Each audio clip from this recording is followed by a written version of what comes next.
Ang dami kayang ano dito. Kabsat Nora, ang daming plastic. Yung mga ganito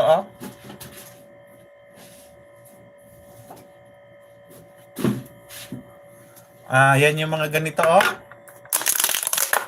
Kung dito lang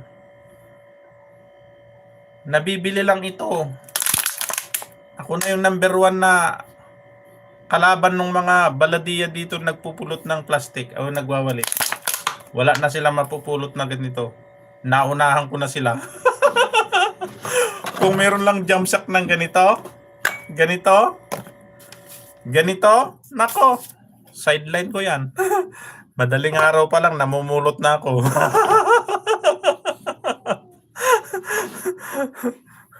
Yan pong plastic 3 pesos per kilo. O kala mo? Ayan, tapos na kami. Mag-comment pala ako. Pusuan natin. Sino yung next natin dito? Sino pa yung nandito kanina? Isa pa nga. Kuya Au. Isa pang highlight. Eto, Mami M.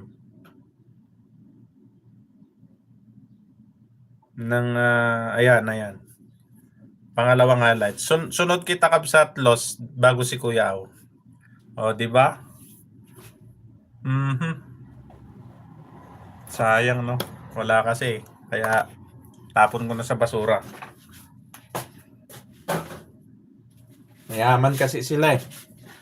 Diyan sa Pilipinas, masipag ka lang, hindi ka magugutom. Sa Mindoro naman, Mami M, sa Mindoro naman, dalawa lang hanap buhay doon. Pangingisda, pagsasaka. Meron ding doon. Junk shop, meron din. Lahat din naman ng hindi mawawala yan. Pero ako, mas pipiliin ko yung pag nasa Mindoro ako, yung pangingisda, ayan, nakakamiss eh. Pagka nakahuli ka ng medyo maganda-ganda sa tabing playa, vlog mo na rin yun. Diretso ihaw na. Ganito kalalaking isda Yan Talakitok ba yan o sagi? Anong tawag sa isda na to? Talakitok yata yan Naka-play si Kuya Manny. Piniplay ko si Kuya Manny. Piniplay ko siya. Kabsat May, ayan. Welcome back to Qatar, yan. Napanood ko yung vlog mo nung pauwi ka na. Pabalik ka na dito. Di ba? So, yung iyong pagsisikap ay nagbunga na rin. Nakapag-graduate na siya ng seaman. So, ngayon, mag-a-apply na yun as a seaman. Ano pa ang gagawin yun, Kabsat May? Diretso apply na ba yon yung anak mo? Yung binata mo? O magte-training pa? Doon ba ang bahay mo sa Mindoro? Hindi. Mother side, siya yung pinalaki ako ng lula ko kasi wala siyang kasama. Dalawa kami nung kuya ko. Yung graduate na ng high school yung kuya ko. So, bumalik na siya din. Ako naman yung sumunod. Hanggang high school lang din. Nung after high school na ako, graduate na ako ng high school, bumalik na rin ako sa magulang ko dito sa Pangasinan. Yun.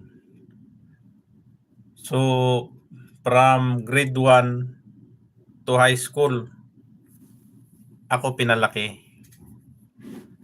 Pero yung lola ko matagal nang patay. Matagal nang patay. Paano sabi mo pag-uwi mo doon ang punta mo?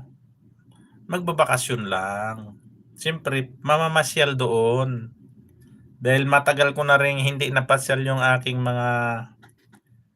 aking auntie doon. Sasama ko yung aking father para naman magkita sila magkapatid. Kasi yung aking father ay Mami Malinay. Kaedadan ni Tatay Digong, 80. 80 na rin, 80. Siguro kung buhay pa, ay magiging na rin siya.